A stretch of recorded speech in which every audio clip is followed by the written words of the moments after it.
आज हम बात करेंगे एक ऐसी सरजमी की जहां हर रेत का जर्रा सदियों पुराना राज अपने सीने में छुपाए बैठा है। जी हाँ, आज हम बात करेंगे मिस्र यानी इजिप्ट की। वो मुल्क जिसका जिक्र कुरान करीम में भी कई दफा आया है। मिस्र की तारीख हजारों साल पुरानी है। ये वो जमीन है जहाँ फिरौन जैसे हाकिमों ने दुनिया पर हुकूमत की। वो हाकिम जो अपने आप को खुदा कहलवाना पसंद करते थे। मगर इसी मुल्क की सरजमी पर अल्लाह ताला ने अपने नबी हजरत मूसा अलैहिस्सलाम को भेजा, जिन्होंने फिरऔन के जुल्म के सामने सर झुकाने से इनकार किया। मिस्र के लोगों ने उस वक्त ऐसी इमारतें बनाई जो आज भी इंसानियत को हैरान करती है। सबसे मशहूर है इजिप्ट के पिरामिड्स, जो आज भी दुनिया के 7 अजूबों में शामिल है। कहा जाता है कि ये पिरामिड्स असल में फिरौनों की कब्रें थी, जहां वो मौत के बाद भी अमर रहने का ख्वाब देखते थे। मगर मिस्र को एक जिस्म समझो तो नील नदी उसकी रूह है।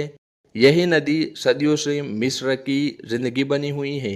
नील के किनारे ही जमीन आबाद हुई, खेतीबाड़ी शुरू हुई और तहजीब ने सांस ली। इसीलिए कहा जाता है मिस्र नील नदी का तोहफा है। मिस्र के लोगों ने इल्म के मैदान में कमाल किया। उन्होंने हिसाब, तिब, सितारों और तामीरात में ऐसी तरक्की की कि आज भी आलिम और साइंटिस्ट हैरान हैं। मगर मिस्र का सबसे बड़ा रहस्य है ममीज। ये वो लाशें हैं जिन्हें हजारों साल पहले एक खास तरीके से संभाल कर रखा गया, ताकि वक्त और हवा भी उन्हें मिटा ना सके। आज भी जब आर्कियोलॉजिस्ट इन ममीज को देखते हैं तो सोच में पड़ जाते हैं, बिना किसी आधुनिक टेक्नोलॉजी के उन्होंने ये कैसे किया होगा।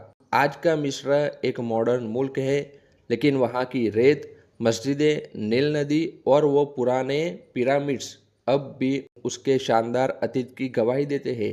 हर साल लाखों सैलानी मिस्र आते हैं, काहिरा की गलियों में पुराने ज़माने की खुशबू महसूस करने और फिरौनों के रहस्य को अपने आंखों से देखने के लिए। मिस्र हमें यह सिखाता है कि हुकूमतें बदलती है, तख्त पलट जाते हैं, मगर इल्म और तारीख हमेशा जिंदा रहती है। तो दोस्तों, अगर आपको भी रहस्यमयी कहानियाँ पसंद है तो मिस्र वो जगह है जहाँ हर पत्थर बोलता है और हर रेत का जर्रा कहता है, मैंने दुनिया की सबसे पुरानी तहजीब को देखा है। अगर आपको ये वीडियो पसंद आई हो तो लाइक, शेयर और सब्सक्राइब करना ना भूलें, क्योंकि हम लाते रहेंगे ऐसी ही इस्लामिक और तारीखी दास्तानें।